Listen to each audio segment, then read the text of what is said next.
की टक्कर में संघर्ष हमारा नारा है, जुल्म की टक्कर में संघर्ष हमारा नारा है। मोदी शाह डरते हैं,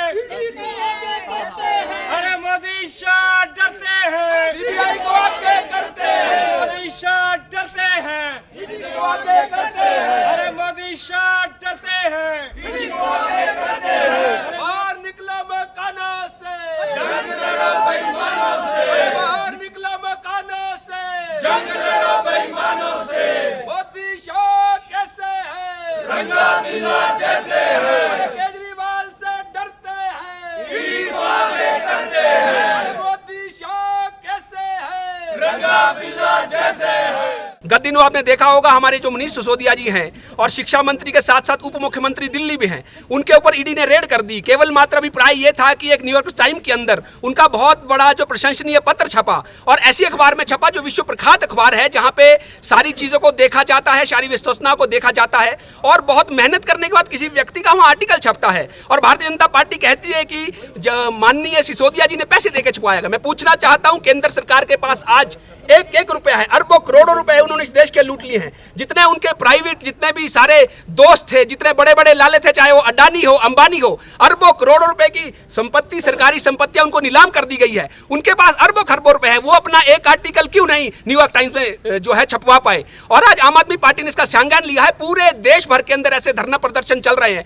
हमारे नेता के खिलाफ जो साजिशें चल रही हैं। हम नहीं डरने वाले। हमने आपने देखा होगा नारे के माध्यम से भी हमने स्पष्ट किया है कि केजरीवाल से डरते हैं और ईडी सीबीआई को आगे करते हैं। सीबीआई से हमारे लोग डरने वाले पाक साफ लोग हैं। एक एक व्यक्ति जो आम आदमी पार्टी को ज्वाइन किया है वो पाक साफ व्यक्ति है, अपनी मेहनत की कमाई खाता है और देश की देशभक्ति के लिए भारत माता की जय करने वाला व्यक्ति है। तो इन प्रपंचों से हम डरने नहीं वाले। मोदी जी और हम अमित शाह जी को, उनके जितना कुन भाई, उनको सबको सीधा सीधा स्पष्ट संदेश देने वाले हैं। हम अपने नेताओं के साथ खड़े हैं और इसके लिए हमें जो मर्जी जेल जाना पड़े, सब कुछ करना पड़े, धरना देने पड़े, प्रदर्शन करने पड़े, लेकिन आज हमने आपके माध्यम से ये आवाज उठाई है और जहां जहां भी बीजेपी भारतीय जनता पार्टी के नेता हो वो इसको सुन ले। आम आदमी पार्टी डरने नहीं वाली, हमारे नेता नहीं डरने वाले, पाक साफ नेता हैं और लगातार बेहतरी के लिए काम कर रहे हैं। आप देखिए शिक्षा के अंदर क्या नहीं किया। विश्व विख्यात उन्होंने एक शिक्षा का मॉडल दिया है और केजरीवाल जो गवर्नेंस ऑफ मॉडल है पूरे प्रदेश और देश में विख्यात है। आप देखिए लोग उसकी तारीफ कर रहे हैं, डोनाल्ड ट्रंप उसकी तारीफ कर चुके हैं, सारे कर चुके हैं। आखिर भारतीय जनता पार्टी के जो लोग भ्रष्टाचार में संलिप्त है और भ्रष्टाचार में दिन प्रतिदिन नए नए आयाम स्थापित कर रहे हैं,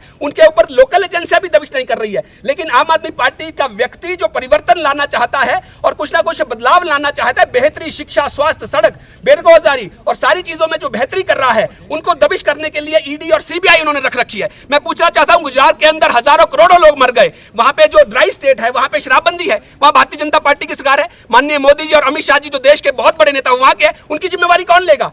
आखिरकार उनको जनता के लिए जवाबदेही होना चाहिए। तो इस तरह की जो दोगली पॉलिसी वो नहीं चलेगी।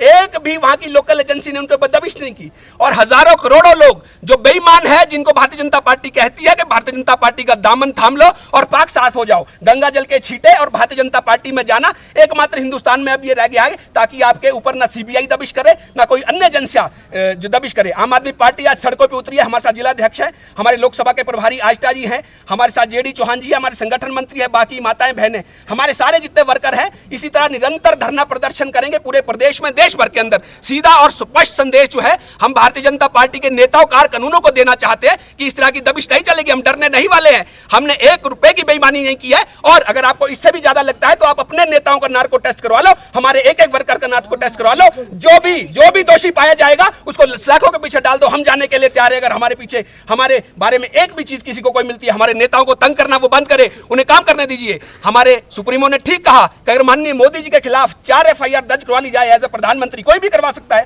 संविधानिक सबके पास, ये हमारे पास चीज है। कोई भी जाके थाने में करवा ले कि मोदी जी से मेरे को इस चीज से ठीक है, इनके एफआईआर लॉन्च करो, और हम मोदी जी को दबिश करें कि वो जाए थाने में उसकी इंक्वायरी के लिए जाए, ठीक लगता है? कहीं ना कहीं बड़े ओहदों के लोग हैं, कार्यों में बाधाएं आती है। इसी तरीके से मनीष सिसोदिया जी को कहा एक काम पे कंसंट्रेट करने के लिए उनको लगाया गया। उप मुख्यमंत्री है, इतना बड़ा उनके पास तामझाम है, बहुत सी चीजें उनको करनी है बेहतरी के लिए, और आप उनको थाने बुला रहे हो और आप उनके ऊपर दबिश कर रहे हो, ईडी को भेज रहे हो। और बहुत ही बड़े इदार दिल से मैं समझता हूं, आज तक ऐसे ना नेताओं ने कभी कहा होगा। उन्होंने कहा कि आइए सर्च कीजिए और कुछ मिलता है तो सीजर भी कीजिए, मैं पाक साफ हूं, मैं आपकी भलाई के लिए और आपकी जो भी आपके साथ मेरा बन पाएगा मैं आपके साथ खड़ा हूं। तो मैं नहीं समझता इस देश में ऐसा कोई नेता होगा। और माननीय सुप्रीमो जो हमारे अरविंद केजरीवाल जी है, वो जनता के बीच जाते हैं, काम के साथ जाते हैं। ऐसा भी कोई नेता नहीं होगा जो जाता है और कहता है कि अगर काम किया होगा तो वोट देना, अन्यथा मुझे वोट नहीं देना। तो ये सारी चीजें भारतीय जनता पार्टी इन चीजों से बौखलाई हुई है और इस बौखलाहट में वो सीबीआई, ईडी, एसएससी जो एजेंसियां है, वो उसका सारा निजीकरण भारतीय जनता पार्टी ने कर लिया। ये एजेंसी अब रह नहीं गई है, इसकी स्वायत्तता खत्म हो गई है।